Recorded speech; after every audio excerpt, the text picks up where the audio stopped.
Olá, pessoal! Hoje nós vamos fazer mais uma questãozinha.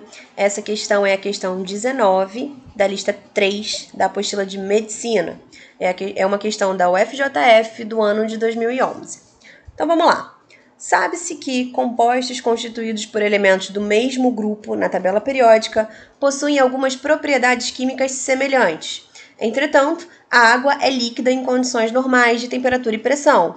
O sulfeto de hidrogênio, também chamado de gás sulfídrico, como o próprio nome revela, é gasoso na CNTP. Então, letra A. Tendo em vista a posição dos elementos na tabela periódica, escrever a configuração eletrônica da camada de valência dos átomos de oxigênio e de enxofre. Letra B. Considerando as forças intermoleculares, explicar as diferenças entre os pontos de ebulição das moléculas H2O e H2S. Letra C. Desenhe a estrutura de Lewis para o H2S e preveja a geometria dessa molécula. E letra D. Que tipo de ligação química ocorre nos compostos H2O e H2S? Então vamos lá. Só voltando aqui a letra A para a gente relembrar, na letra A ele pediu para escrever a configuração eletrônica da camada de valência dos átomos de oxigênio e enxofre. Então, a gente escreve a distribuição eletrônica deles. Oxigênio tem número atômico 8, enxofre número atômico 16. E aí, a gente escrevendo a configuração eletrônica, a gente só tem que lembrar que a camada de valência é a camada mais externa, a mais distante do núcleo, né? Então, aqui, ó, a camada mais externa, mais distante do núcleo, ou seja, a camada de valência, vai ser 2s2, 2p4. Então, ali nós temos 6 elétrons. Beleza? Para o enxofre é a mesma coisa. A maior camada aqui que recebeu elétron foi a camada 3. Então, eu vou ter ali a camada de valência como 3s2, 3p4, tenho também 6 elétrons. Isso não é coincidência, tá, pessoal? Lembrando que oxigênio e enxofre pertencem à mesma família. Ambos são da família dos calcogênios. Então, ambos têm aí 6 elétrons na camada de valência. Então, a letra A está respondida. Vamos voltar ali para a gente relembrar o que pede a letra B. Considerando as forças intermoleculares, explicar as diferenças entre os pontos de ebulição das moléculas de H2O e de H2S. O enunciado fala isso, né? O enunciado fala que a água é líquida, né? Ele fala que nas mesmas condições, né, na CNTP, a água é líquida, já o sulfeto de hidrogênio é gasoso. Então, ele pergunta por quê, né? Que é explicar por que tem essa diferença aí do ponto de ebulição desses dois caras. Galera, isso acontece, vamos lá, devido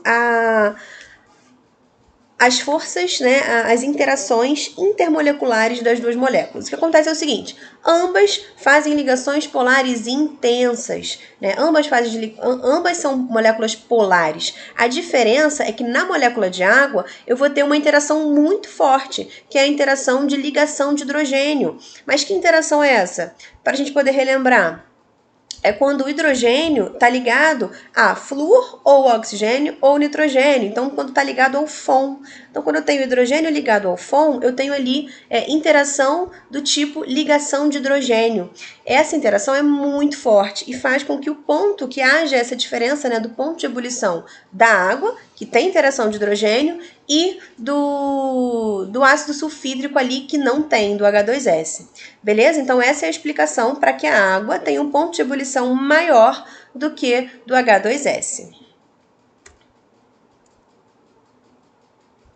Então, aqui, passando para a letra C. Desenhe a estrutura de Lewis para o H2S e preveja a geometria dessa molécula.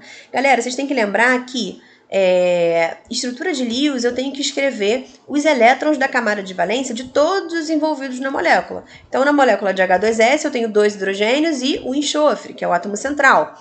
A gente fez a distribuição eletrônica dele lá na letra A e a gente viu que ele tem o quê? 6 elétrons na camada de valência. Então, você vai escrever aqui os 6 elétrons dele e também vai escrever, né, o 1 elétron de cada um hidrogênio. Então, você vai mostrar aqui a ligação covalente que ele faz com cada um dos hidrogênios, né, compartilhando ali, ambos compartilhando ali seus elétrons, né, e vai mostrar, vai desenhar que essa geometria vai ser angular. Por quê? Porque eu tenho 3 átomos aqui, né, E o átomo central, que é o enxofre, ele sobra 2 pares de elétrons não ligantes. Então, essa geometria dessa molécula é angular, tá?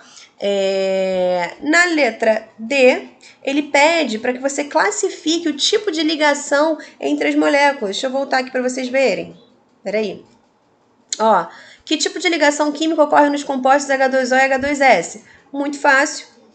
As ligações que ocorrem nesses compostos são ligações covalentes, ligação com compartilhamento de elétron. Tanto na água quanto aí no H2S a gente tem ligações covalentes. Então é isso aí, galera.